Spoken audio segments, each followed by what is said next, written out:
ladies and gentlemen, and welcome to tonight's coverage of Rolling Thunder Gaming's iRacing series. Yes, folks, do not adjust your sets. You're not seeing things. We indeed have iRacing back here on the Flatout Racing Network as we get ready to double down from last night's excursion to the oval version of Atlanta. Tonight we're at the quad oval, but the legacy version of the D-shaped mile-and-a-half track in Hampton, Georgia.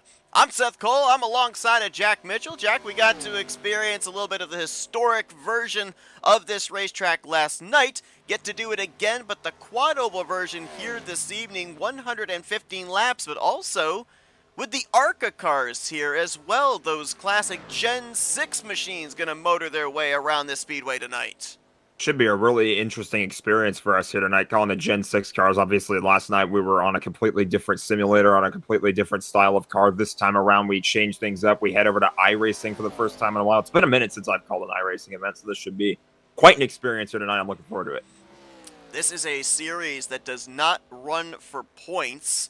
It is basically a weekly series where they try and find the free car, the free tracks. Everybody shows up, races, has a lot of fun. There's no championship on the line, but there is a checkered flag here tonight, so that is certainly incentive for the 12 drivers participating this evening to try to be that first one back to the stripe when that checkered flag is waving up there in the flag stand. As mentioned, it's 115 laps here tonight. We've been told that the fuel window is roughly around 20 laps, so that's not a very long green flag run before they're going to have to make the dive to pit road, so we may see the pit lane play just as much of a part in this race as what happens up on the racing surface itself. Also, these drivers, you'll end up seeing potentially some big wrecks here tonight, a lot of damage sustained. That doesn't mean the driver is going to be out of the race. They do have 5 faster pairs at their disposal. We'll explain what the faster pair is here in just a little bit. We also have been told that these drivers have a limited number of tire sets this evening. They have the set that they start the race on and 4 additional sets in the pits. I've been told that should be enough to get them to the conclusion of this race, but consider the fact of maybe we have some interesting timing with some yellows. We could end up seeing maybe some drivers stay out, some drivers make the dive to pit road for tires. Could shuffle things up second half of this race. Yeah, driver strategy is definitely going to be something that's going to watch here, especially when you have a limited set of tires. They're going to see people make some key decisions over the course of this race, whether or not they actually do end up wanting to pit and make those tire changes, or if they decide to play it a little bit riskier move and see if things work out strategy-wise. So we'll have to wait and see what everybody plans here tonight. Grant Wesley must have Atlanta Motor Speedway's number, because last night in the Bare Bones Racing Series event, he had the pole position there. He's got the pole position here tonight for this one, as he's going to line up alongside of Jeremy Jeffries. Now, we know that we've seen in the past, Monday nights, Wednesday nights, doesn't matter. It seems like these two always seem to find each other on the racetrack on the NR2003 side. Kind of looks like with them sharing the front row, it carries over here onto the iRacing side. Feels like a little bit of the same song, different verse, I guess is the phrase that we like to use. So these two are going to be locking up again here in iRacing. We'll see how they adapt to the different simulator here, and it could be a fun one. Something else that'll be interesting to keep an eye on during the course of this race is this was originally advertised today to be a night race. Of course, the track would be cooler, it'd be a lot more grip, and probably not quite as much tire wear. But as you can see, there is no night version of the 2008 legacy version of the Atlanta Motor Speedway here on iRacing. So we are running during the daytime, which means that more than likely there's going to be more heat in the racetrack. The track's going to be a little bit slicker, not going to be as easy to find grip through the corners, which will lead, more than likely, into more tire wear. And we know that back in the day, before it ended up getting the repaved, transferred over to Atlanta Super Speedway, this racetrack had a lot of character, and it was not friendly to the Goodyears.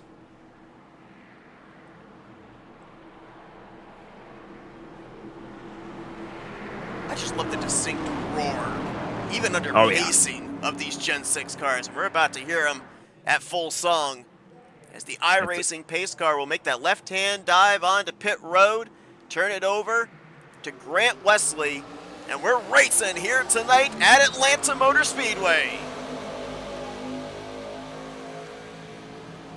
It is a great sound indeed, as it looks like Jeremy Jeffries might have caught the wall there going in the one.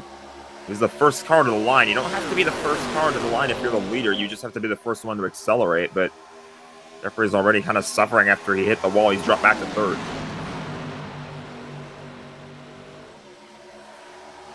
It's Ron Hagelin, that red and white car down the bottom. He'll slot right in front of Jeremy Jeffries. Another car just got the wall there off of 4. I couldn't tell if that was Sean Prime or Jeff Supta. Doesn't look like it affected the speed, but there was definitely some smoke that came off of one of those two cars' right rear quarter panel.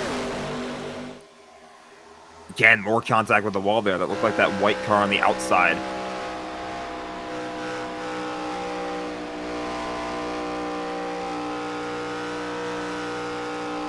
Back from Wesley there to Jeremy Jeffries.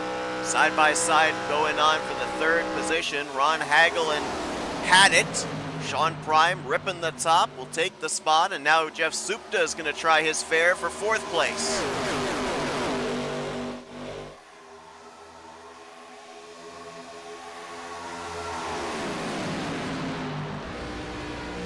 Supta almost got up into the wall there as you get a look at this driver's eye camera. It's a great view. It does a great job showing exactly what the driver sees, and the thing about iRacing as well compared to NR is that this is kind of the view that you're locked to. You don't have the luxury of having that third-person camera from the outside. You don't do the chase camera, as they call it. They have to get the view from the driver's eye the whole entire race. And ahead to Sean Prime on the top. Jeremy Jeffries on the bottom. That time off of turn 2 again. Sean Prime getting up there into the safer barrier on corner X. And you saw the sparks flying off of that Valvoline Ford, but he's making it work. Maybe an inch off the wall, carrying all that speed on the straightaway, and it's moved him now from 4th up to 2nd in the span of a couple of laps. A little further back there, that petty blue number 43 of Richard Martin got the wall off of turn 2.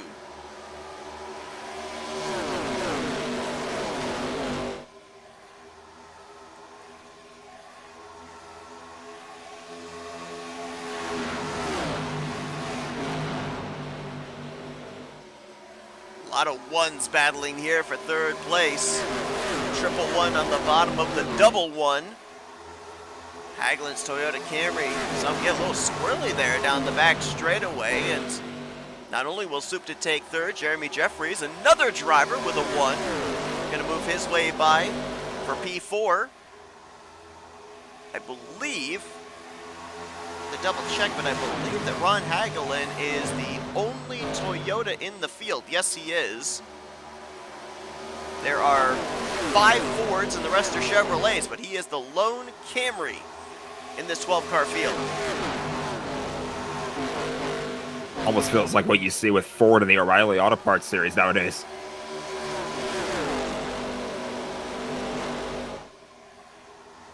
As these drivers mixing it up for 3rd place, back to 5th. Making his way up into the conversation is the 102 of Mike Little. Coming off a victory last week. They ran a doubleheader last week. Mike Little picking up a win. Grant Wesley with the other victory. Grant with 3 victories on the season coming into tonight's race.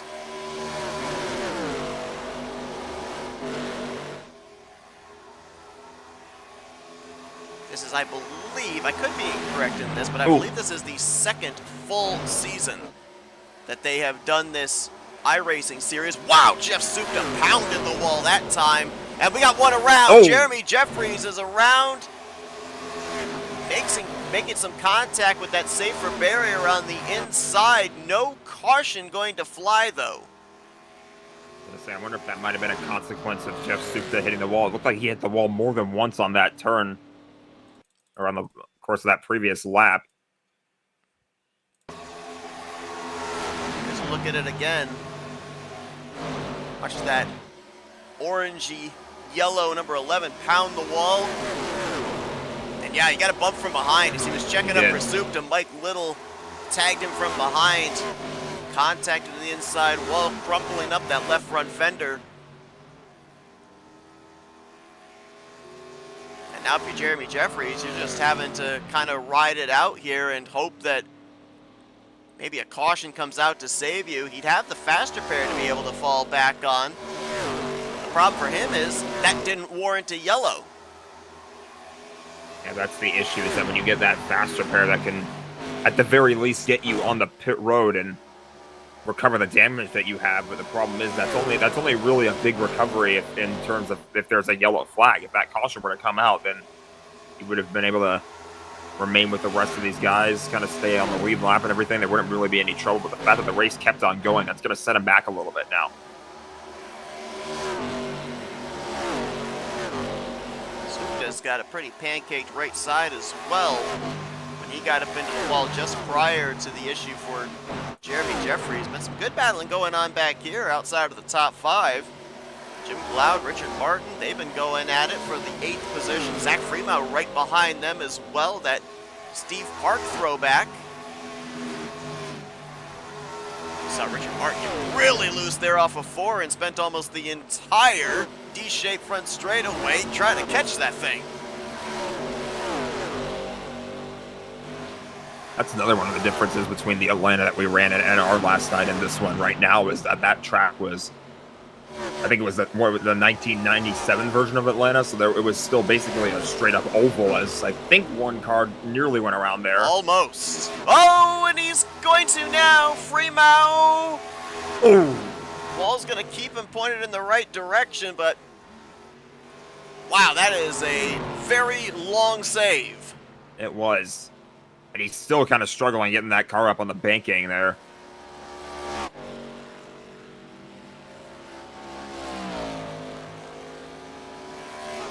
Now going to bring it back up onto the racing surface here on the back straightaway.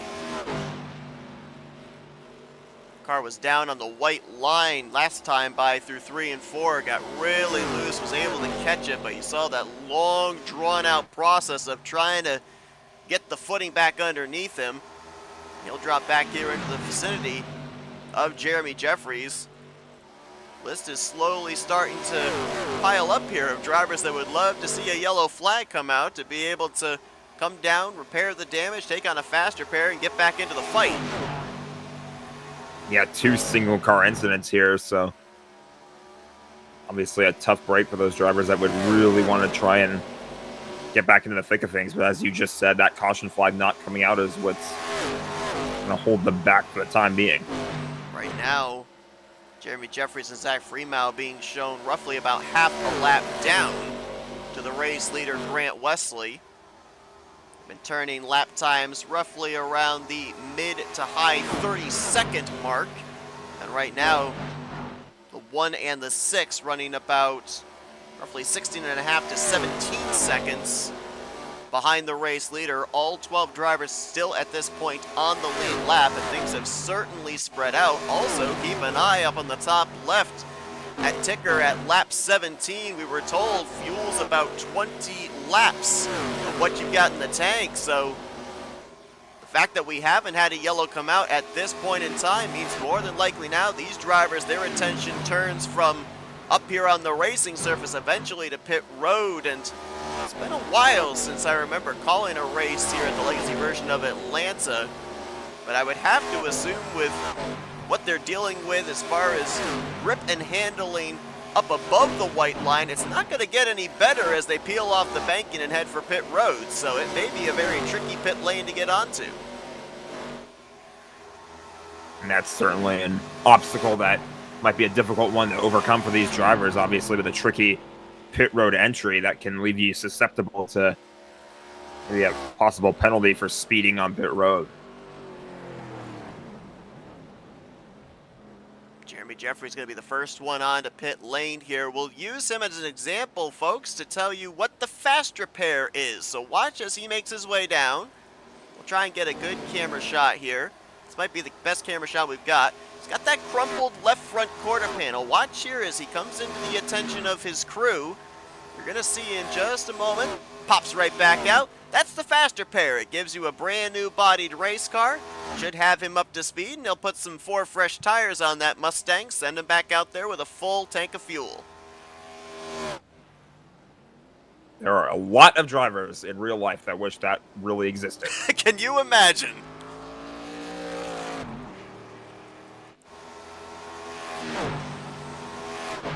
So now with Jeremy making the trip to pit road, he'll have some fresh tires and look for some solid out laps here to make up the time lost when he was dealing with that damage.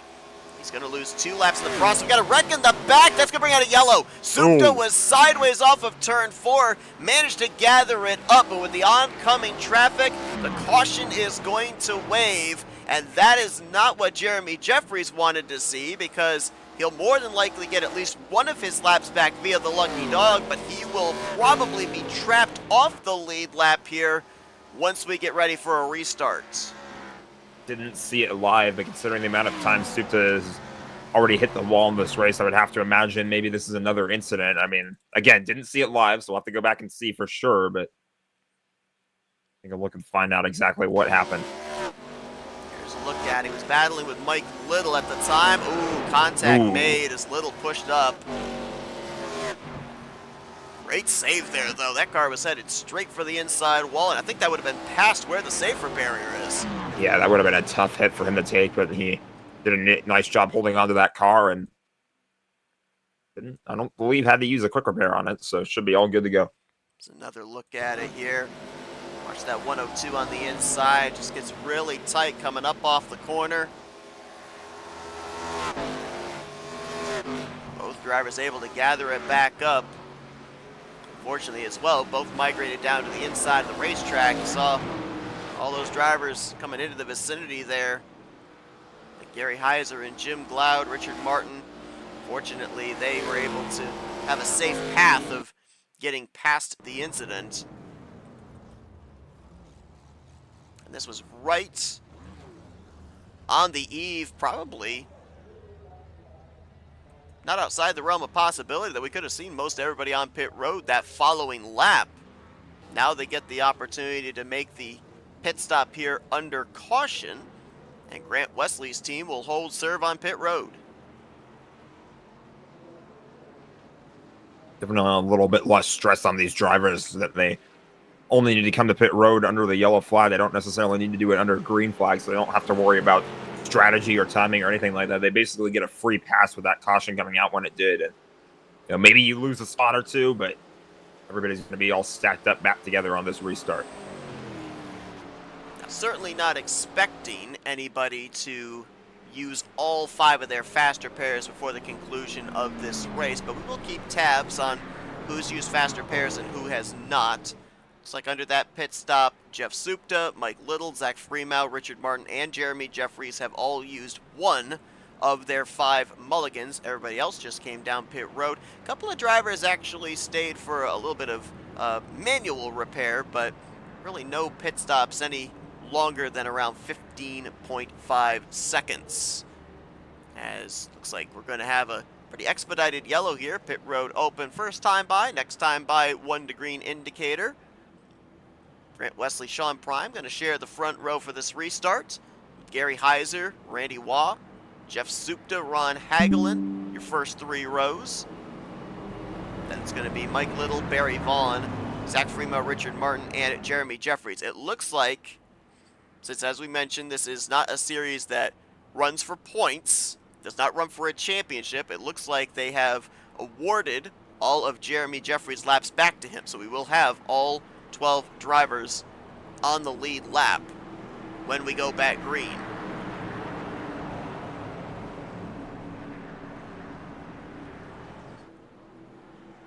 I'm going to say it's a kind of a nice luxury for us as well calling this race. We don't have a championship to pay attention to or anything like that. We get to just focus on the racing, enjoying this action here, and there sure has to be a lot less stress on the drivers as well. You just get to hang out, have a good time, link up with your buddies on iRacing, and put on a great show for us. One of the cool things about iRacing, too, is the multiple camera angles that are available to us, as Randy Waugh got into the wall back there.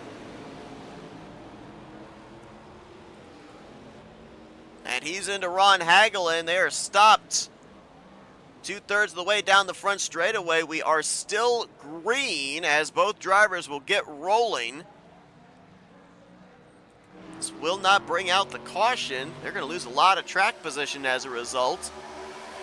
I was going to mention about the fact that since we remain green, got all these different camera angles that we're able to see. Got a great battle going on here for the race lead. So let's go to the best seat in the house. Let's go on board the gyro cam, courtesy of that number 15 Ford Mustang of Sean Prime.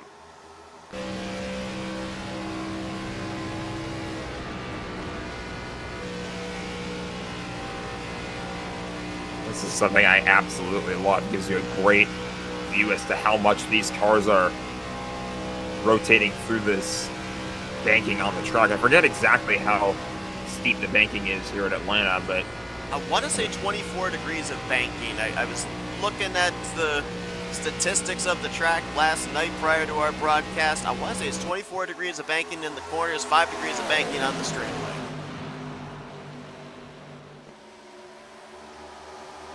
I'll give it a quick Google.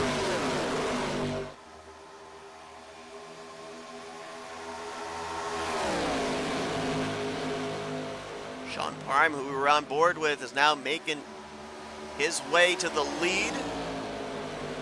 Grant Wesley right there behind him, though. Good battle going on for third place as Jeff Supta holding on to that spot. Mike Little right behind him. Jim Gloud and Gary Heiser starting to get into the conversation as well. The 24 degrees of banking would be correct. This was what it was like. Obviously, this being the 2008 version of the track, that's what it was like before the repave took place in 2022, which adjusted it to 28-degree banking.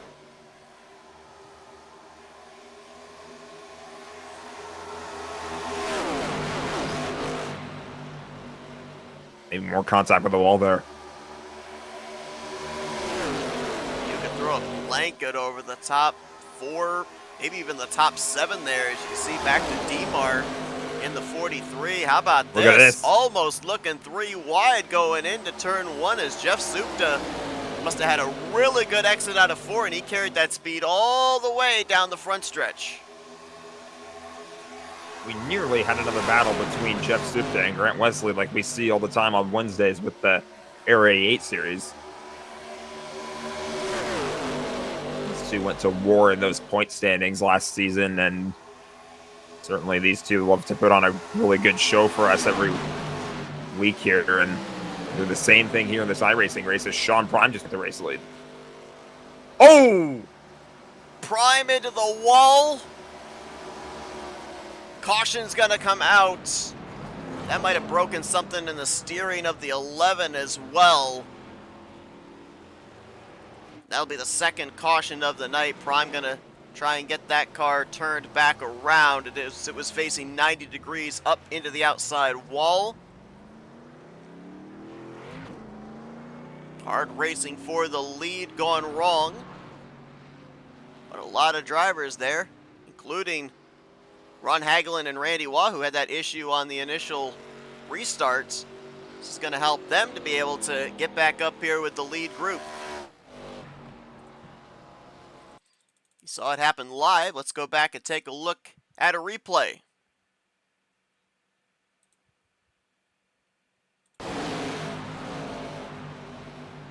It's now one bump from behind. It's kind of all it took.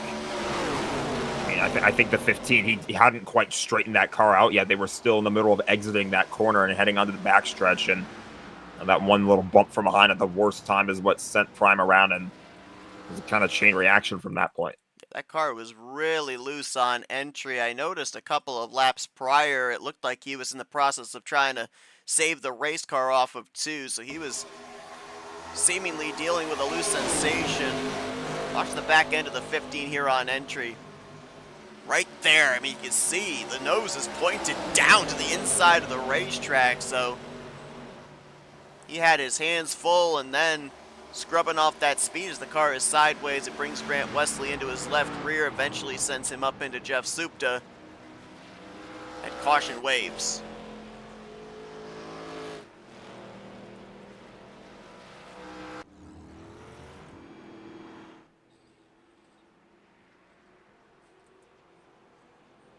So as we bring you back to live, looks like a little strategy at play here.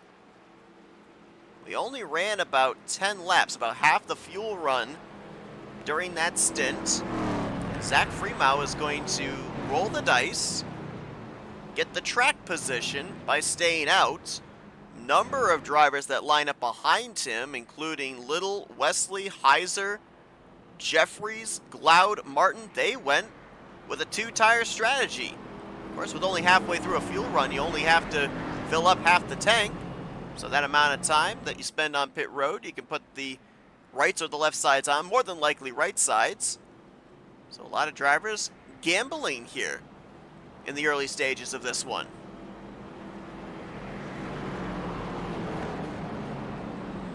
What we were talking about pre-race too, the variation in the strategy. Again, limited sets of tires for each driver as well, so that might be factoring into why some of them might have taken right sides only.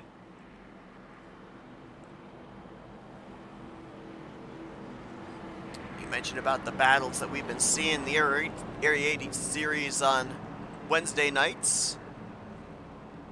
We'll be covering that series in a couple of weeks' time on February 25th.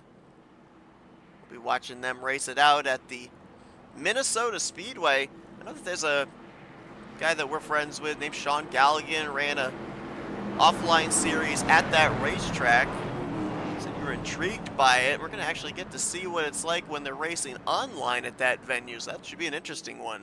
Yeah, it's a really interesting racetrack because, you know, you got the it kind of reminds me of that cookie cutter shape, but it has a unique shape on the pit road as well. The pit road kind of seems to follow that cookie cutter shape. It's not really a straight line like it is here. It'll burn through this curve here that you see on the front straightaway, the D-shaped front straightaway. So it's a really unique looking pit road, creates some challenges for the drivers, but it's some really good racing, just like we're seeing here in Atlanta. Wow, big wiggle out of the 88 of Grant Wesley, and oh, Freemow, those old tires! He does hold on to it. Keep it straight, we stay green. Ooh. I guess better to learn now what the tires feel like than later on when the pay window's open. Definitely don't want that happening to you on the last lap when you're potentially racing for the win. Now look at the gap that's opened up for Mike Little.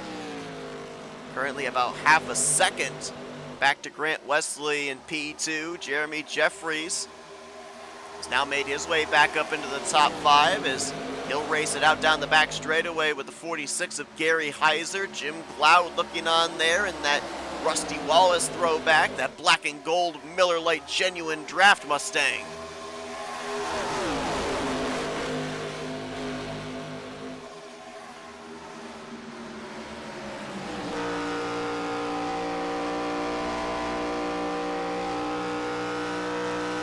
I still absolutely love the way these cars sound. So do I.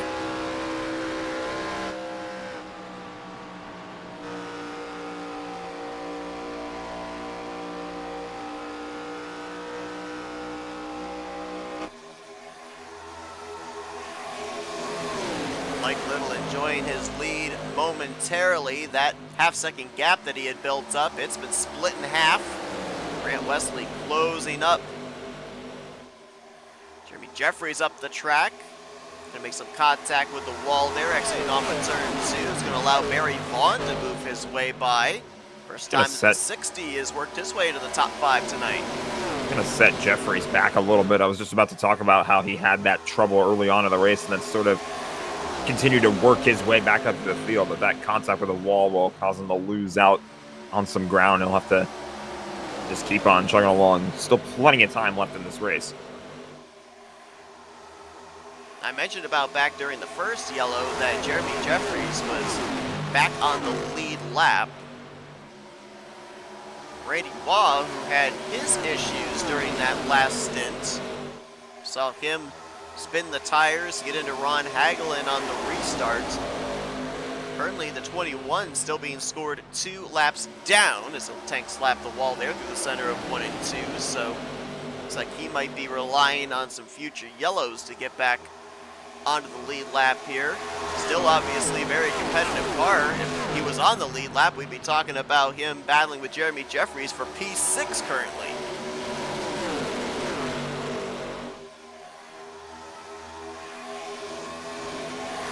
They are still battling for that track position nevertheless, and I feel like if you're Jeffries, you want that battle to end as quickly as you can, otherwise you're going to lose ground with the cars ahead of you. Riding on board here with Grant Wesley. This is the beauty of this worn out track surface at Atlanta. Anywhere it's paved, you can use it. You see Mike Little, I think they used to call it Harviking when you wrap that white line on the inside all the way around the racetrack. Grant Wesley going high, wide, and handsome through the corners. It's a little bit of give and take when it comes to this style of racing at Atlanta. You take the inside line on entries, the shorter way around the racetrack, but then you maybe give up a little bit on the corner exit. Whereas on the top side, you give up a little bit on entry, but man, you can get back to the throttle a lot sooner, and that straight line speed can be a difference maker into being able to pick up a position or not. It really can. I was reacting to some jostling for position near the back of the pack. Looks like everybody was able to keep it straight, though. They say that, and then we get a car up in the wall. I think that was Sean Prime again.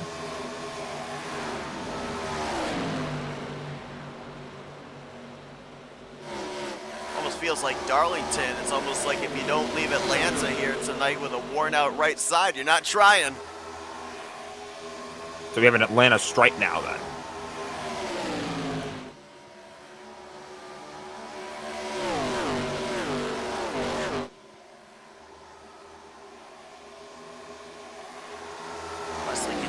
Try and reel in Mike Little. Mentioned last week in a double header. Little took the first race, Grant took the second race. Trying to remember where that first race took place at. I know the second race was at the road course at Lime Rock. First race was at Lanier, short track at Lanier. There are all sorts of different types of mods during the course of this season. A whole bunch of different types of racetracks as well. So far this season, they've been at the Legacy version of Texas Motor Speedway, Pocono. They're at the Daytona Road Course, Kentucky Speedway. Man, missed that racetrack. I know a lot of people didn't really care for that mile and a half, but there were some pretty good races there. Iowa Night, and then of course Lanier and Lime Rock last week. Whole bunch of different racetracks, different configurations, different mods of cars. We've got a spin in the back. That's Sean Prime. That's going to bring out the third yellow. Another tough break for Sean Prime. He kept hitting the wall a handful of times over the course of these last few laps, and you know, like keep it going for now. But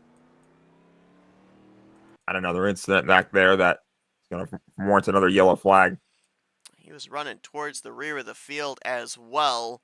Back in a group with Loud, Supta, Fremau.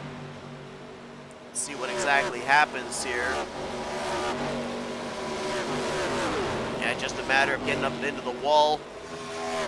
Don't know if the wall hit necessarily directed him down across the nose of the 6 of Zach Fremau, or maybe just trying to turn the wheel to the left to get off that outside wall, but end result has him spinning again. Fortunately, though, we've got not a whole lot of runoff. There is runoff, but there's not a whole lot of runoff before you get down to that inside wall, and we haven't seen very many drivers when they spin off of turn 2 make contact with that inside wall, or at least heavy contact with that inside wall. Was watching these drivers in practice and saw a couple of drivers have a spin off of that corner, and it ripped the whole front nose off of the car. We haven't gotten to that point yet. No, we haven't. That can obviously just show you how brutal these hits can be, especially on that inside wall where the safer barrier ends. So it'll be really tricky for these guys sometimes to avoid hitting that inside wall depending on the severity. But so far, as you said, we haven't quite reached a moment like that where somebody has taken out the whole front end of their car. We saw these drivers go with a little bit of gambling on the last pit stop. Won't be the case this time. We were about 15 laps into that run, so you're more than likely going to see everybody come down pit road take on 4 tires, pack it full of fuel. As soon as I say that, Jeff Supta says not so fast, and he's going to go with right sides only to gain himself some track position and ultimately the race lead. Probably a little bit of extra strategy behind that one. Jeff Supta was running up near the front of the field, had an incident, has fallen back a little bit since, and hasn't really made his way back up to the front of the field. So I think that strategy call might be to get some lap slide in here and maybe find out if he can still run at the front of the field and compete for the win. It's like Randy Waugh was able to go around, get one of his 2 laps back. So he's 1 caution away from being able to get back on the lead lap here. All 12 drivers still running, 11 of them on the lead lap. At this point in time, Supta going to be the race leader over Mike Little, Grant Wesley, Barry Vaughn. And it looks like Jeremy Jeffries is going to be the top 5 for this upcoming restarts. Closing up on the halfway point here tonight. Be around lap 58 when they would cross that threshold. Based off the calculations, they've still got at least 3 more trips to pit road that they're going to have to make, and that's for fuel.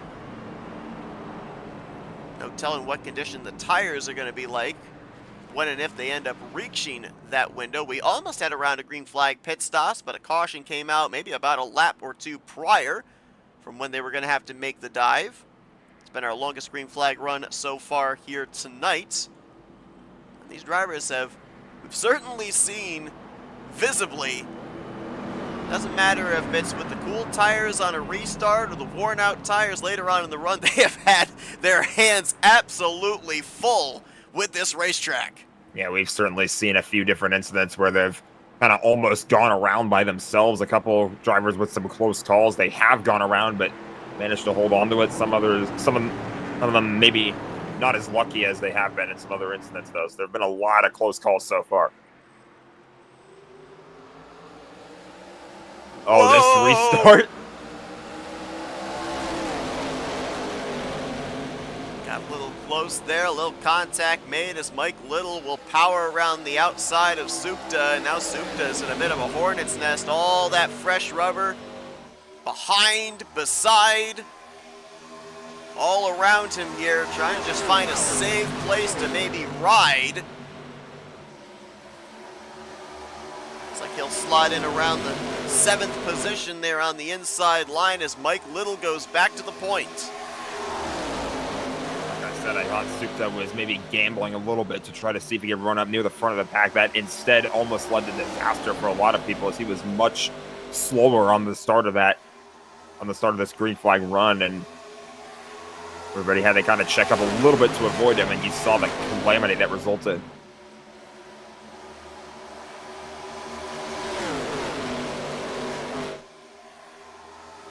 Wesley now going to take a look at the left rear quarter panel. Not able to get there.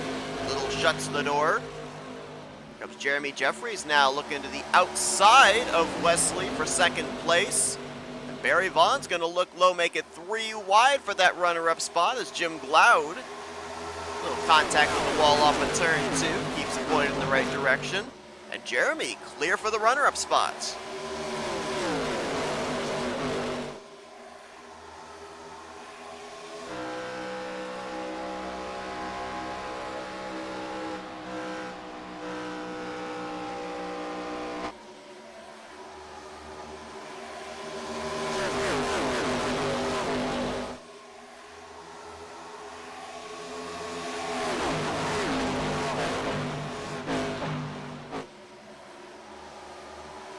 See the 3 distinct grooves around the racetrack here, separated by those seams. Normally you want to either run the complete lane or straddle those seams. Those seams, while they may not seem like much, there actually is a difference in grip, especially if you get your right rear tire on those seams, on those cracks. Get the car snappy loose, so you're going to see most of the time these drivers try and not put specifically the left front or the right rear tire where those seams are, because that will affect the handling of the race cars drastically. Jeremy continuing to stay committed to that outside line. It's working. He's going to get to the right rear, this time off of 2. Might be able to run him down here on the backstretch. Might have a little bit of help from behind, too. And Grant Wesley, as I said, that is not quite close enough yet to make that work. Ooh, tried to get back to the throttle. Maybe a little too soon, did Jeremy. A little brush to the outside wall. Didn't seem to hurt it. And how about 3 wide? Grant Wesley says, all right, up the gut for the race lead, why not? But that car really tightened up on him through the center of the corner. You could see the nose pushing up.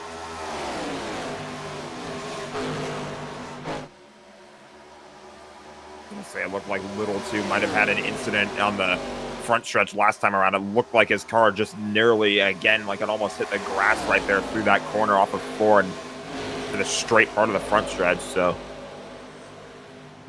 that's probably why they were able to bring it to 3 wide, but at the end of the day, they settle things out and stay where they are for the time being. Meanwhile, there's been some great racing all through the field. This is a 4-way battle. 5th position on back, Zach Fremont, Barry Vaughn, Jim Glaude, Sean Prime, all in the mix. There was actually contact in this pack a couple of laps ago off of turn 2, but they've been able to all keep it going in the right direction, at least for now.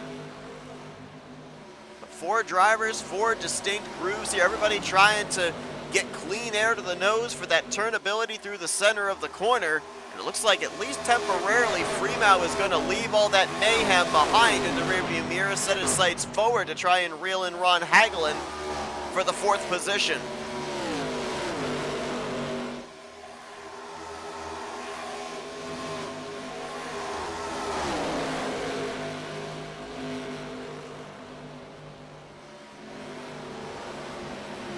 Check in here on the drivers and the number of faster pairs they've used so far. Only 2 drivers have had to use more than 1 faster pair. You're looking at one of them right here, Sean Prime. Jeff Supta being the other one. Everybody else, they've used at least 1 faster pair, with the exception of Jim Glaude and Gary Heiser. They still have all 5 of their faster pairs available for the duration of this race.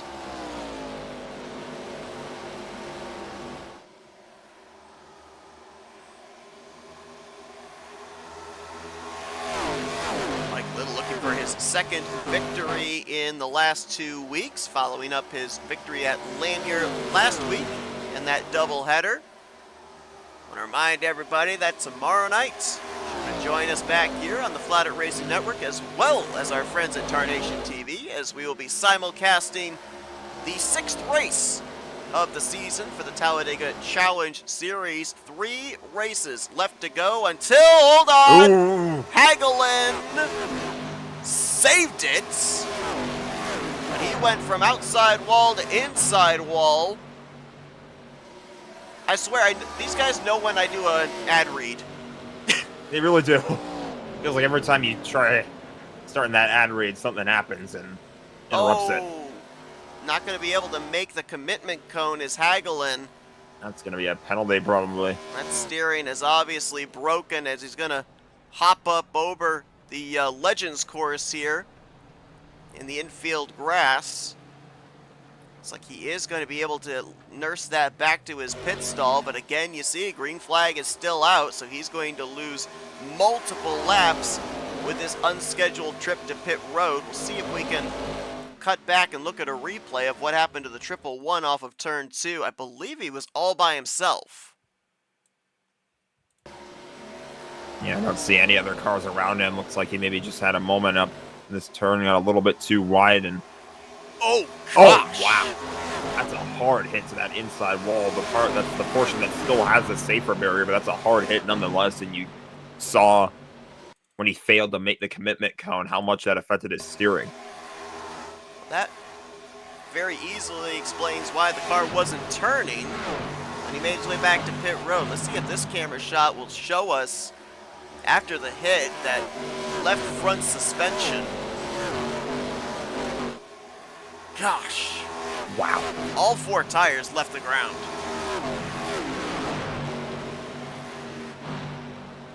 Definitely a jarring moment for him for sure. Looks like he's coming out onto the racetrack. Was able to make it to his stall, so he was able to take the faster pair, but he's going to lose 2 laps in the process, maybe 3, because right there on that camera shot, the car in the background was the race leader, Mike Little. The one benefit that Hagelin's going to have here is he's got fresh tires, so he'll probably be able to maintain, if not increase the distance between himself and the 102, but certainly a tough break. Going to have to try and find a way to get those 2 laps back here, as we're at 50 laps to go.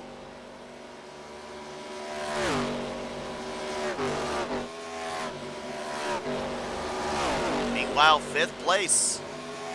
Gary Heiser, Zach Freeman, they were battling. It's like Heiser's going to make his way around the top side. The lap car of Randy Waugh right up there with him. Do I dare mention it and potentially jinx it again? I think they're a little bit more spread out now. Because we're on 19 laps in this stint. We almost saw green flag pit stops beginning portion of this race. Had a caution come out right on the eve of it here. Will we end up seeing these drivers have to pit under green now? We do have one driver already on the pit lane. That's going to be Richard Martin in the 43. So this may begin the cycle. Have to wait and see just to make absolutely certain, but this could very well be our first case of a scheduled green flag pit stop.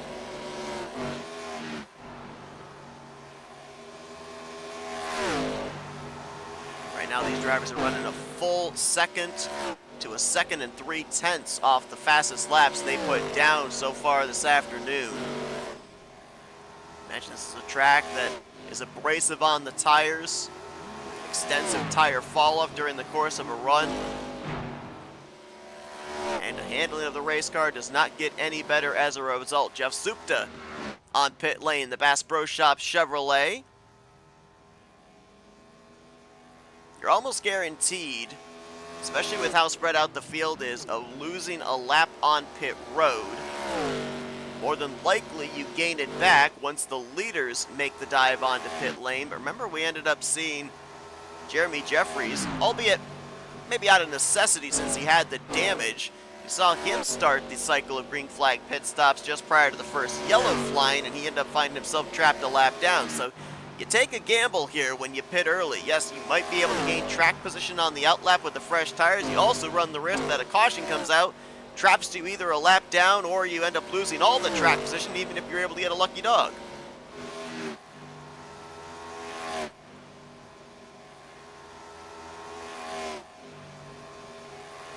Almost wonder if, some trouble there on pit road for Jeremy Jeffries. He and Sean Prime both come into pit road. Looks like Jeffries may have made the commitment cone, but went out there into the grass. Almost wondering if maybe he and Sean Prime made a little bit of contact beforehand and went from the asphalt on pit road back to the grass. Let's take a look and see. Leaders are on pit road here. Oh no, just an adventure getting onto pit lane. This was I was wondering about. Ooh, yep. Locked him up. Sean Prime looking at him like, where are you going? Oh, man. Scary moment there for Sean Prime. But yeah, we both touched on this earlier about how the tricky entry on the pit road can be some trouble because, you know, if you make a mistake, you can either completely miss the commitment cone or you're going to be all out of sorts when you eventually do have to end up slowing it down and getting the pit road speed. I have to wonder maybe did everything he could to avoid a speeding penalty, but by that point his car was already going sideways.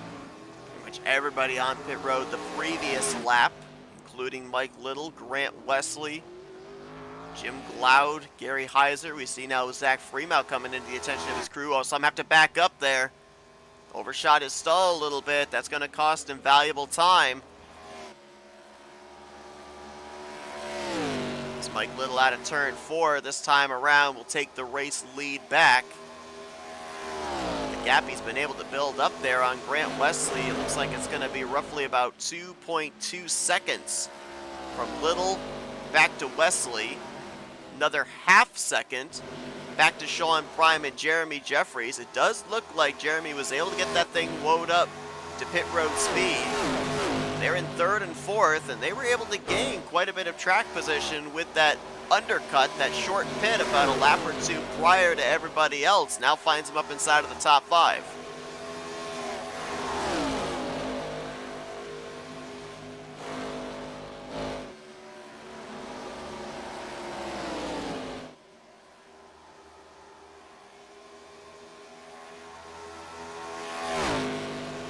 Timing of this pit stop is really interesting, because if we look at some of the drivers, well, never mind. I guess I won't say anything. Why whenever I try to speculate, they're always like, nope, hang on, here's the yellow. Not allowed. It's like the No 21 speculation allowed. of Randy Wass had an issue on the back straightaway.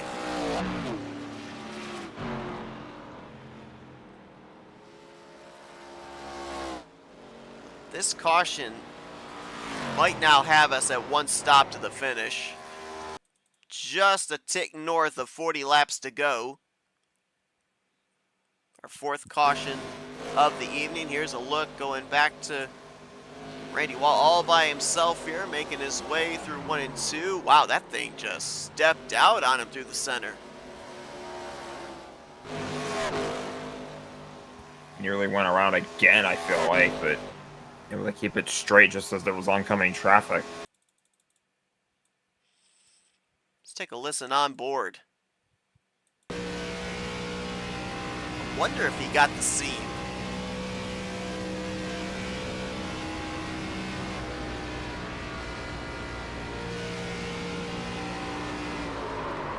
I think so. I think that upper seam on the outside of the racetrack looked like that. I would imagine that had to have been what he ran into, because I didn't really see any other reason from that point of view why he would have gone around. You saw what he did there. That's exactly what you do when the car is spinning. You hold the brakes, turn the wheel to the right. Just pray that it doesn't snap over correct. He was able to back it down. Everyone was able to avoid him. Keeps that car in one piece.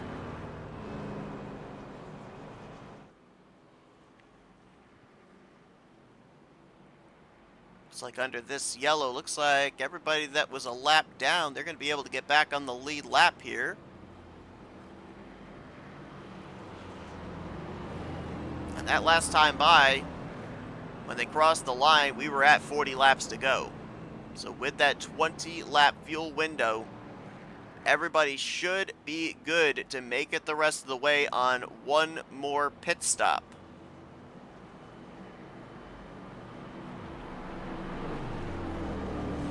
A word of caution, I'll finish the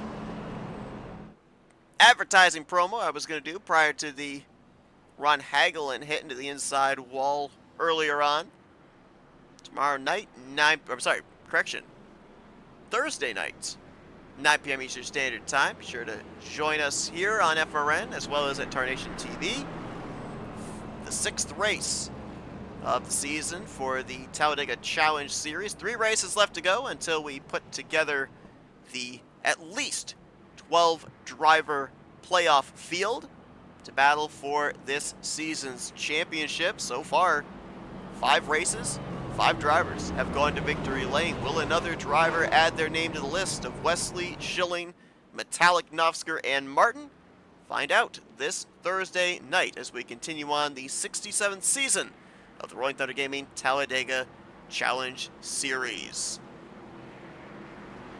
Again, great to be back here on iRacing, covering Rolling Thunder Gaming's iRacing Series. One of 2 broadcasts that we'll be doing on the iRacing side here for RTG. Appreciate everybody tuning in. Fortunately, we were able to overcome the gremlins that are currently plaguing YouTube. Apparently, some devices not able to load it up, but we were able to see that the feed was coming through. We've got 12 people watching here tonight. Great racing here at Atlanta. Appreciate you all tuning into our coverage here tonight, and we'll be setting up for a pretty exciting finish. Atlanta's never been known for exciting finishes or anything like that. No photo finishes, so. Yeah, nothing crazy like that. No 3 wide. Did a little bit of digging into the YouTube issue. As it turns out, I think it was just the homepage that was down. Everything else, every other part of YouTube was still working. It was the homepage that was down and out for a little bit, but it seems like everything is all well and good now. So appreciate everybody for joining us here tonight. This should be a fun one. Maybe the one driver that didn't want to see that caution was Mike Little. He had pretty firm command of the field. Now he's got them all on his back bumper again. There's a little contact there. A little door banging down the back straightaway between Gary Heiser and Jeremy Jeffries for the 4th position.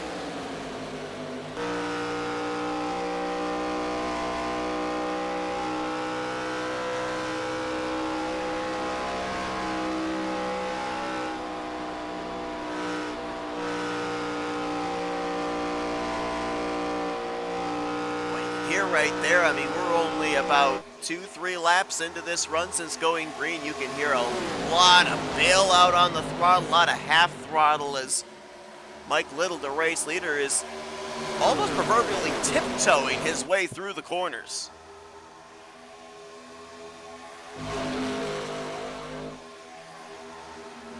Aaron Wesley getting a run on the outside. I think he got a little bit too close to the wall, though, lost a little bit of ground.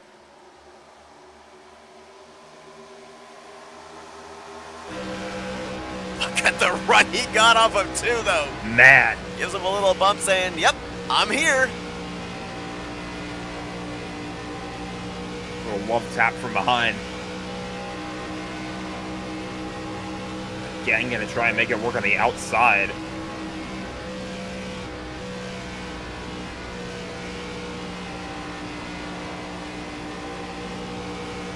He's going to get to the right rear. A little side draft there down the back straightaway.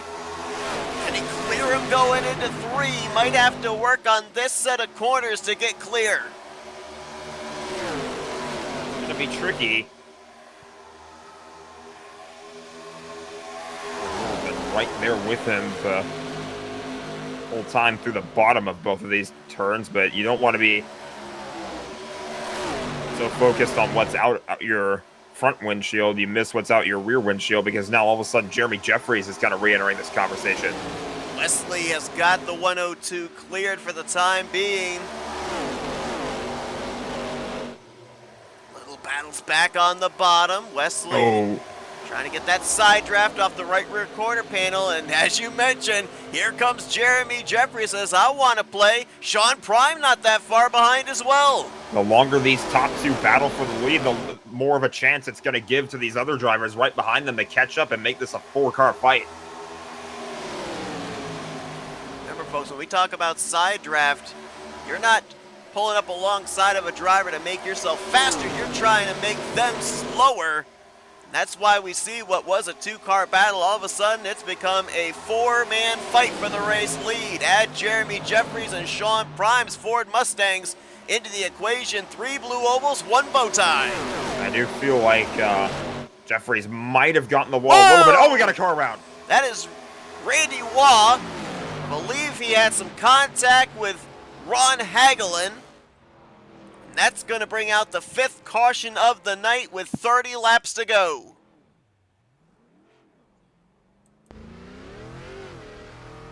Put a lid on that battle, if only temporarily, for the race lead.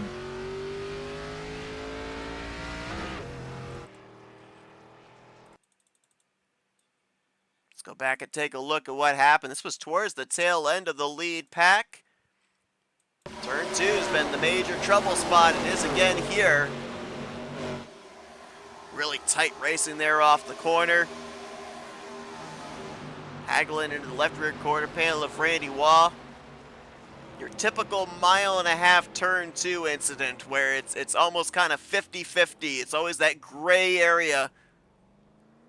Drivers all wanting that same piece of real estate as they make their way out of the backstretch.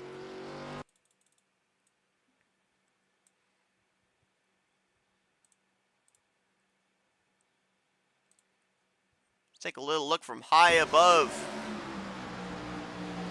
via the chopper cam.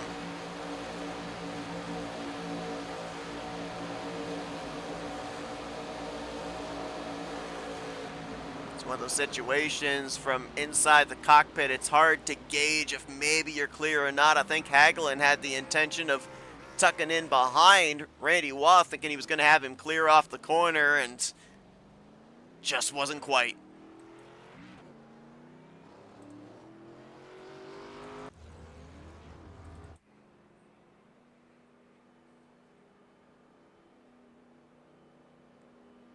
Well, this caution coming out at around 30 laps to go. And the gambling continues as the pay window gets closer. We saw Zach Freemow pull off this strategy first half of the race. He's going to do it again here, staying out, gaining the track position, roughly around the same amount of laps on his tires this time as it was the previous time, and we didn't see the previous restart pan out very well for him. He nearly lost it from the lead going into turn 1 on the restart, but he's going to try it again. The next 3 cars behind him, Heiser, Gloud, and Waugh, they went with the 2-tire strategy. Grant Wesley on back, they went with 4.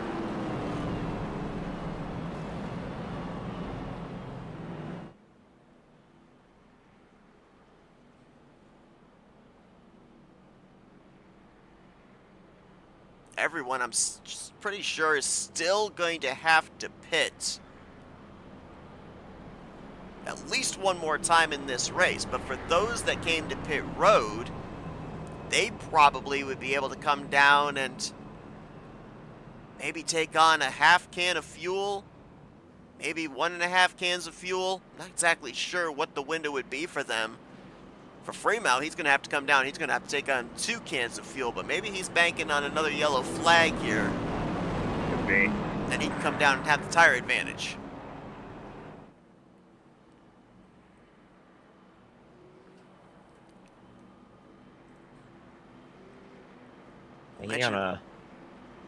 Banking on a yellow flag coming out too. That might not be the worst idea either, because it feels like these cautions, these single car spins, seem to be a lot more frequent than I think that some drivers were expecting going into this one. Mentioned about all the unique racetracks that these drivers have been at, and they will continue to be at during the course of this season, as this will be running into the middle of April. Going to Phoenix Raceway, Las Vegas. They'll be under the lights at both Martinsville and Bristol. And then they'll be finishing out at Kansas. Green flag back in the air. I believe it is that Kansas date, April 14th, their season finale, that we'll be covering here. Much, much better restart there for Zach Freemow this time around. Might not keep the lead by the time they make their way back to the stripe, but certainly the car looked a lot more stable than it did the previous time he tried staying out.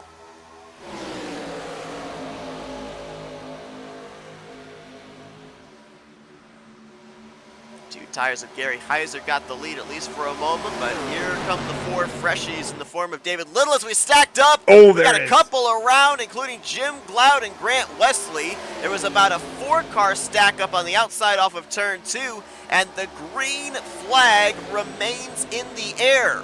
Wow. I was just talking about the single car spins leading the yellow flags. That was a multi-car incident, and we stay green.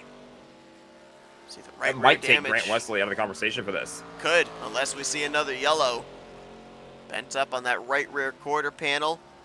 It looks like the other driver that was involved, Jim Gloud, was able to get away a little sooner than that. There you see him all by his lonesome back in the 9th position. Not sure if Richard Martin was involved in the incident, but he just last time by came down pit road and has actually brought his car to the garage area. Let's see with the field spread out here a little bit as Jeffries will make his way by Gary Heiser for 2nd place. That might close up the battle for the lead when we cut back to live. But let's see if we can drop back and see exactly what happened there off of turn 2 involving Grant Wesley and Jim Gloud.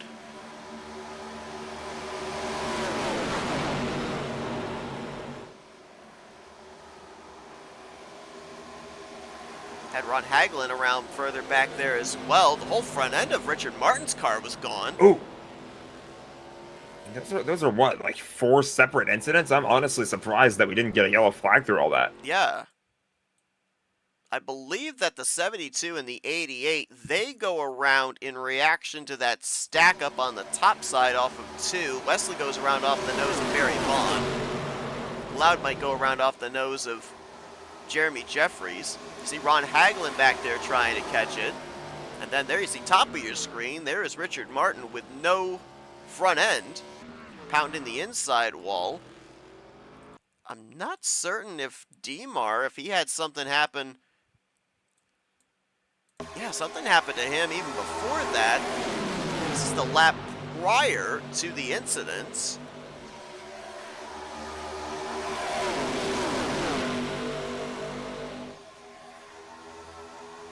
Everything looks good for the moment, but then I think it's over here. Yeah. Yep. Clips the wall, and it just ripped the whole nose off the car. See that? I think he made contact with another car in front of him too, and then that contact with the wall just sent the front end of that car flying off. More contact with the wall right there. That, I think, was the incident.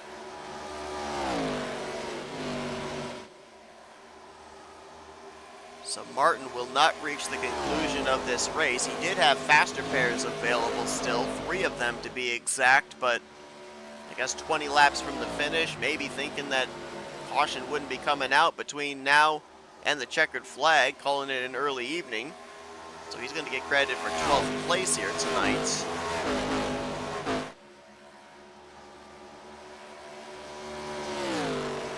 It's Mike Little enjoying over a second gap back to Jeremy Jeffries. Nearly another second back to Sean Prime, and then about 0.3 of a second back to Gary Heiser. Right now your top 3 all on 4 fresh tires. The 2 tires of Heiser holding on to 4th, and then some more 4 fresh Goodyears in the 5th position in Jeff Supta.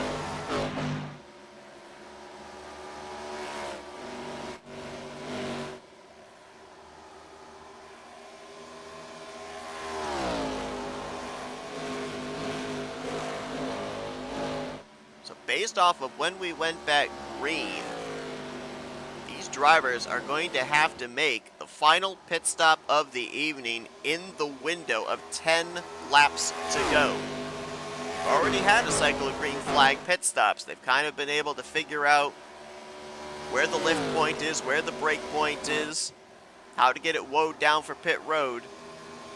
Now, if indeed it has to take place under green, now you're going to have to be the excellence of execution, because this is going to be almost the make or break stop as Jim Glaude, a little loose there on the apron, making his way back out onto the racetrack, albeit multiple laps down.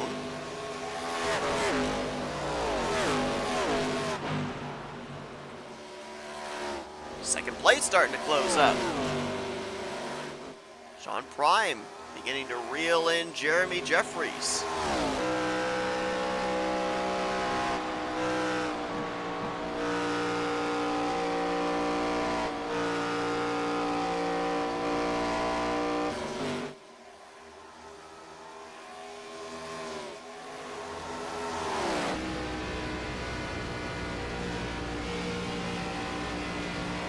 Slightly different line there. Almost kind of reminds me of the way that Grant Wesley earlier was trying to stick to the outside to try to take the lead away earlier in the race.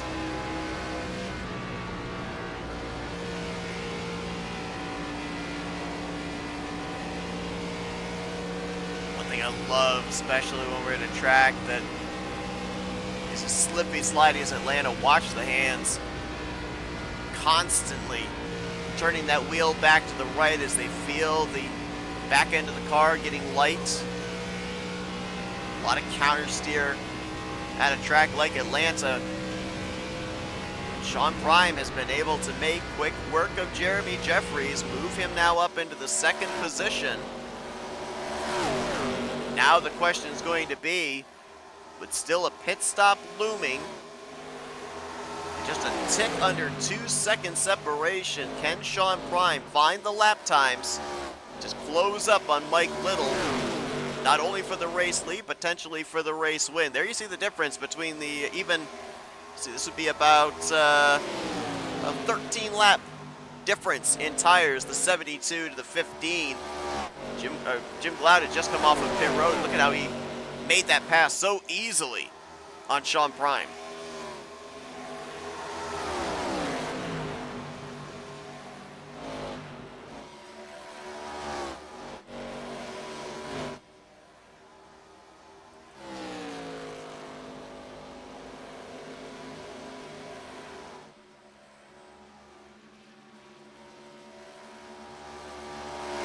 In on 10 laps to go here tonight for these RTG drivers at the Atlanta Motor Speedway. Want to remind everybody to stick around after the race. We'll be interviewing our top 3 podium finishers during the FRN post-race wind-down. Mike Little hoping that these laps tick away continually under green to pick up his 2nd victory on the season. Everybody else, love to see a yellow flag wave to get them back up to his bumper. Have a shot at him maybe in the closing stages of this one. And again, based off the numbers we've got, pit road still has a part to play.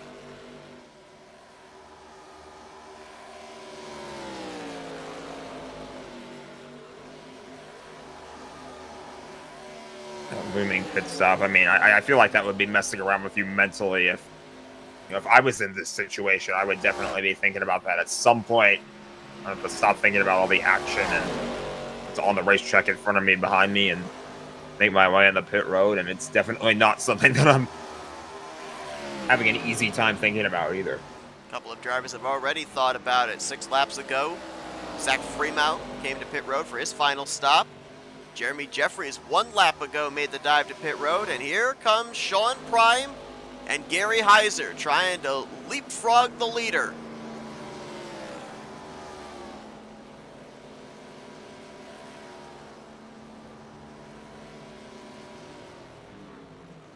Oh, little overshoot there. Obviously, tires are worn, track is slick. These pit boxes are concrete, so very easy to slide the tires into or through your stall.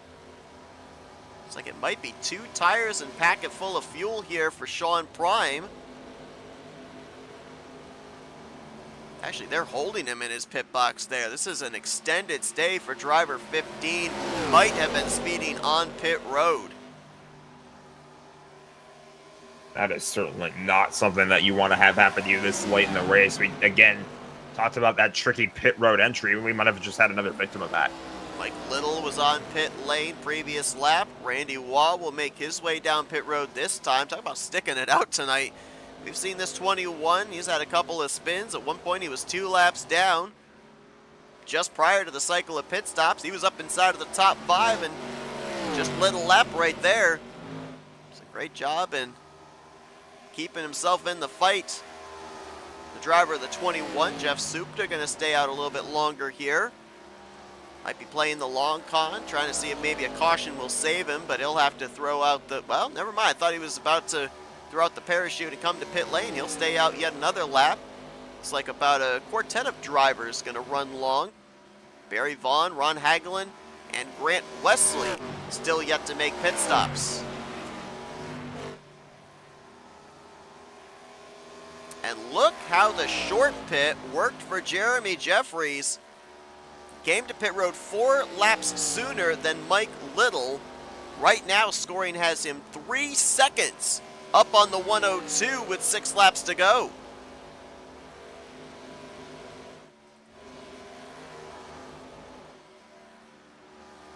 Could the undercut have worked? And with 5 laps to go here for Jeff Supta, could he maybe be trying to save enough to get to the end? Does the 11 have no plans to come to pit road and maybe run out of fuel trying to stretch it? This time by, nope, he's coming to pit lane. I was going to say, that would be a gamble and a half by Supta, but he decides to play it a little bit safe here. And yeah, that certainly would have been adventurous for him to try to stretch it out and get to the end. Wesley and Vaughn also could not stretch it. They are on pit road. That pass by Jeremy Jeffries on Jeff Supta just got him back on the lead lap. This time by, he'll take the race lead from driver 11, who is just now leaving his stall. Jeffries will go to the lead. We'll check on the interval now between him and the 102, 2.2 seconds. And that last time by, Mike Little was half a second faster. Does he have enough time with 3.5 laps to go?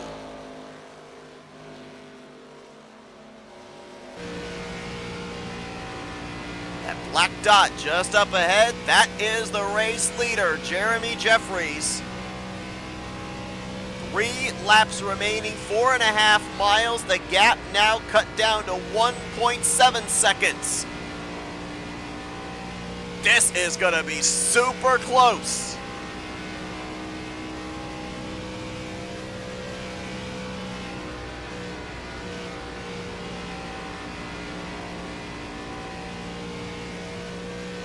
Another half second shaved off the previous lap. This time around, Jeremy clocks in at a 30.3. Mike Little, 29.76 tenths of a second shaved off. He's going to come right down to the wire. He's going to gain on the backstretch here. He's going to be right there. White flag will be displayed, this time by about maybe 4 car lengths the distance between the top 2. Can Jeremy Jeffries hang on? Look at the run Mike Little gets through the center. He's going to look to the top. Jeremy going to try and side draft him back. He's going to try to do more than side draft him. Oh, I don't know if he's going to be able to get to his side, though. Oh, he tried to send it in. Couldn't quite do it. Off turn for Mike Little. Last lap pass. He'll pick up the victory here tonight at Atlanta. What a thriller here to close out this race. Pit strategy. A gamble by Jeffries almost pays off. He just needed this race to be 1 lap less. Definitely a tough break for Jeffries, but a great job by Little showing the patience, running him down at the end of it. When it was go time, he definitely put the pedal to the metal there at the end of it, and he was did a great job running him down and picking his moment too. That's the important thing about that last lap pass, is you got to pick the right moment to make that pass and make the maneuver for the race to win, because if it doesn't work out, you're basically letting go of your last chance to try to do anything to win the race. So great job by Little at the end of the day, and we'll get to do burnouts on the front stretch. Jeremy was trying to hold off 4 tires with his 2. Nearly was able to pull it off. But one of the dominant cars of the night, Mike Little, going to pick up his 2nd win on the season, off the heels of his victory last week at the short track of Lanier. Jeffries will finish in 2nd. How about Gary Heiser from out of nowhere to snipe a podium finish in 3rd tonight? Randy Waugh and Zach Freemount are going to complete your top 5, with Jeff Supta, Barry Vaughn, Ron Hagling, Grant Wesley, Sean Prime, the rest of the top 10. Jim Glaude, Richard Martin going to round out the field here this evening. Martin, the only driver that did not reach the conclusion of tonight's event. Well, like we said, folks, this racetrack, it's known for thrilling finishes. Tonight was another of those, as a last lap pass sees Mike Little in victory lane. It's time to dial up the drivers, who must be exhausted after the workout they had here tonight at the Atlanta Motor Speedway. Let's see if we can get a hold of some of our podium finishers. Kick things off with the driver of the number 46, Gary Heiser. User was moved to your channel. Hey, Gary, it's the guys up here in the FRM booth. You got a copy? Hey, go ahead. How you doing? A great run for you here tonight. Kept the car relatively clean the entire evening. Looked like, at least visually, like you were able to keep the thing underneath you. And then came down to a lot of gambling in the closing stages here tonight. You bring it home 3rd place after all the strategy calls with less than 10 to go. Just talk to me first off about this racetrack, this car combination, because we saw you guys slipping and sliding around out there. It looked like you guys were having a blast. Man, the car was solid. The setup was solid. The track, it was good. But man, the main thing that would really get you in trouble is pulling up too close behind a car. You would have a good line, and they would just take that air off your nose, and you would just shoot up the track. So the best thing you could do was try to go in just a little lower than them to keep your left side in the clean air, to keep that downforce on the left side and get a good bite off the turn, and hopefully blow by them. We knew that fuel was going to be a concern in the closing stages of this race, but then there's also that gamble. We know Atlanta Motor Speedway, it is not kind to the tires. So did you already have a plan in place there? We saw that you took 4 tires on that final pit stop, tried to undercut the leaders a little bit. Was there any doubt in your mind in that strategy? Did you maybe consider taking 2, or was it going to be 4 tires and hope that you were going to be able to have that long run speed in the closing stages? No, it was going to be four tires and a full send. I was hoping that I would be close enough to them to get up and get a run on them, because the line that I was running was different than what they were running. So I could get a real good bite off of turn 2 down the back stretch, and then into 3 and off of 4. I had a unique line that I didn't see nobody else running, and it would drop me low on the inside. And the way the track is, it's just like it held you there. So I could get a real good shot down the front stretch. Well, Gary, we know that this series, we documented, it's not being run for points. There's obviously a checkered flag on the line every week, but this is for you guys to be able to have some fun on a Tuesday night. We also know that by that benefit, you guys have the luxury of what's known as the fast repair. You were one of 2 drivers here tonight that did not need to use that fast repair, able to keep the car clean. How were you able to do that? Because we saw a little bit of everything from everybody, from getting loose off of a corner to knocking down the wall on corner exit. You didn't have to deal with that, it seemed like. Into the turns, sometimes it just depended on how far away I was from a car. I was having to pump the throttle, just off and on to keep it off. And there was a couple wrecks that I got real close to getting into, but thankfully with the cat-like reflexes, I avoided them. Well, able to keep that car in one piece, have it around in the conversation, closing stage of this race, and bring it home solidly on the podium here tonight at Atlanta. Congratulations on a good, complete race put together there, Gary. A solid finish as a result. And before we let you go, now we'll give you the opportunity for some thank you sponsors and shout-outs. Want to thank Napa as my sponsor. Want to thank RTG for the race. Was awesome race, man. Loved it. Want to thank Flatout Racing Network for the broadcast. You guys do such an awesome job. It's great to be here racing with y'all. Thank you very much. That's Gary Heiser. Solid 3rd place performance here at the Atlanta Motor Speedway. Congratulations once again, Gary. Thanks, brother. Appreciate you. User was Beautiful moved out blue of and your gold channel. number 46 Napa machine solidly on the podium. Let's talk now with the 2 drivers that were involved in that last lap pass for the lead. We'll talk first with the driver that was trying to hold off on 2 tires, our runner-up finisher, Jeremy Jeffries. User was moved to your Hey, channel. Jeremy, it's the guys up here in the broadcast booth. You got a copy? Hey, I got you guys. Man, I'll tell you what, the ultimate gamble. We've seen incredible finishes here at the Atlanta Motor Speedway. We were treated to another one here tonight.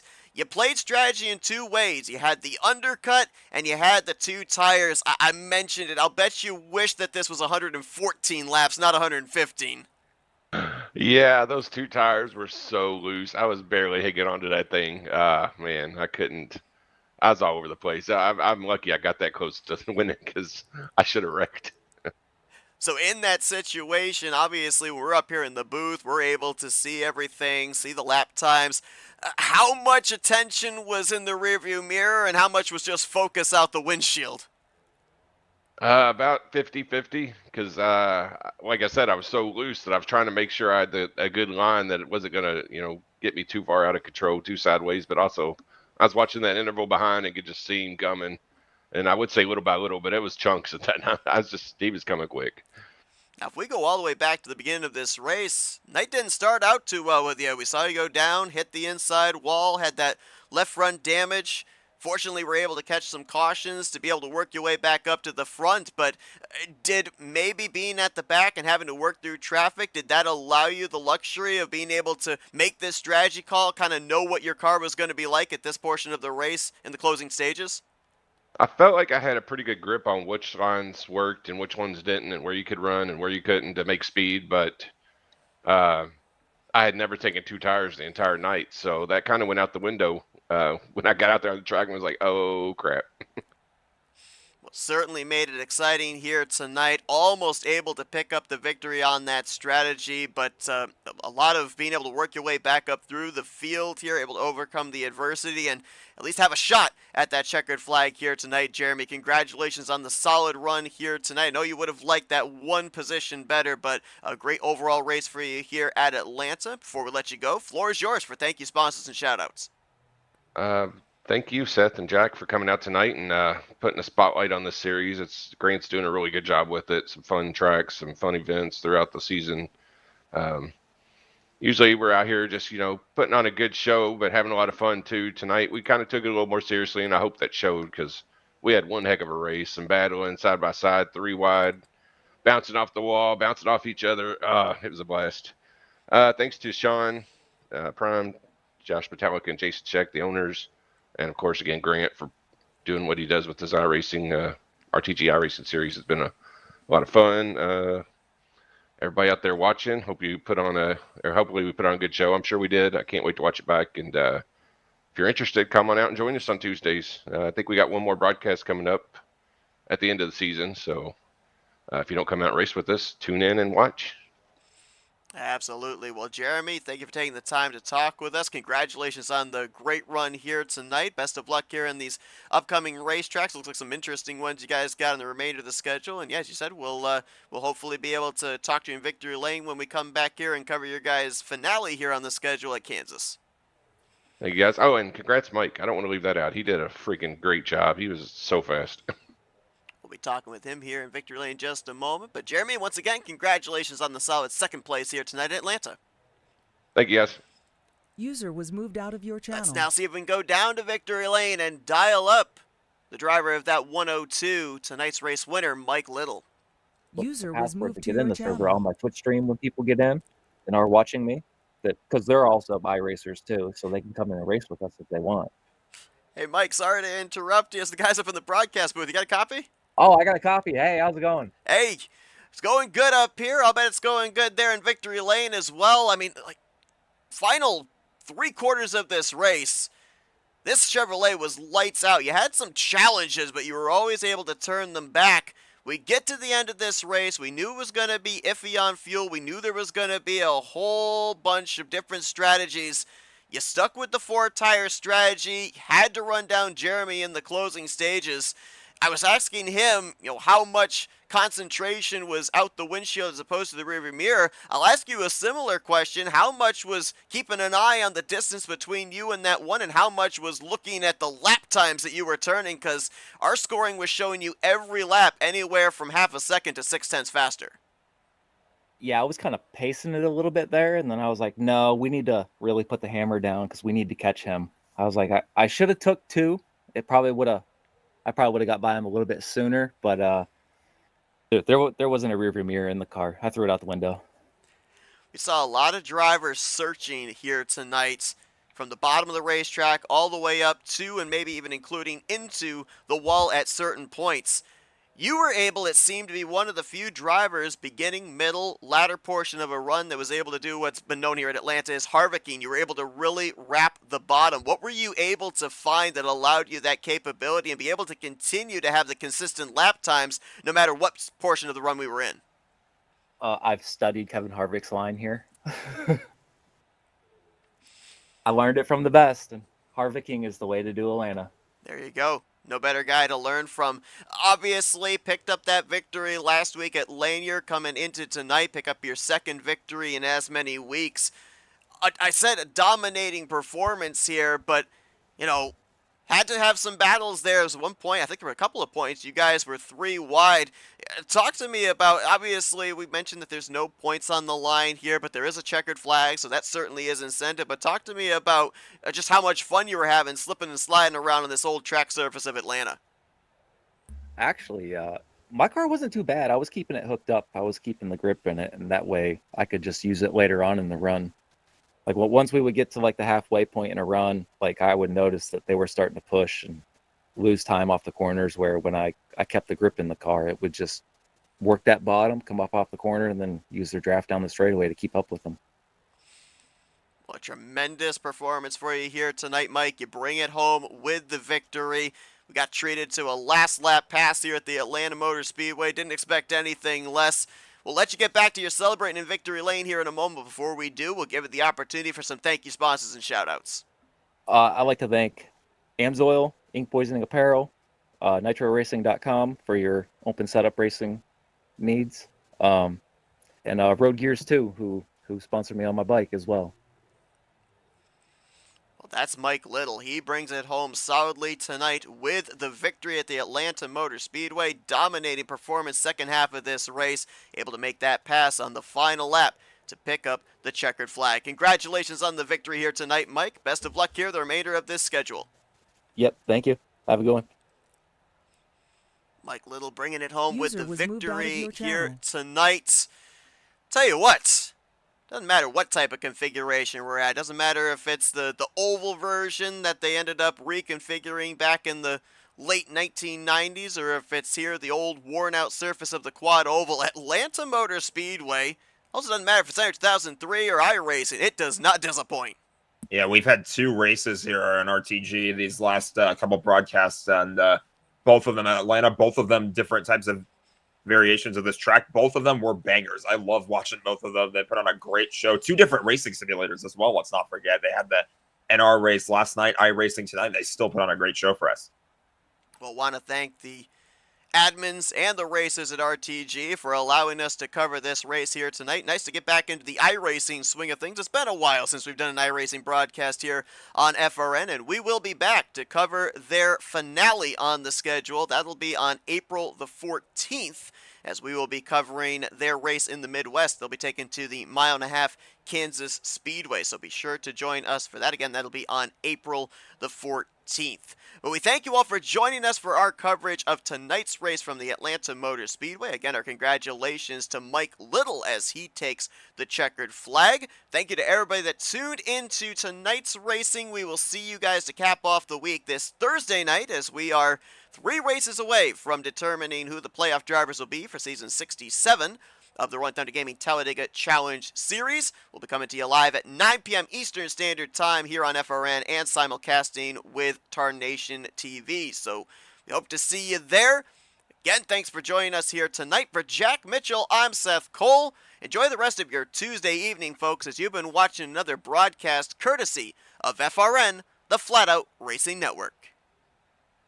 This broadcast is the copyrighted work of Flatout Racing Network and may not be rebroadcast, retranslated, or used in any form without the express written consent of Flatout Racing Network and iRacing.com Motorsports Simulations. Flatout Racing Network would like to thank you for your support, and we hope you enjoyed tonight's broadcast.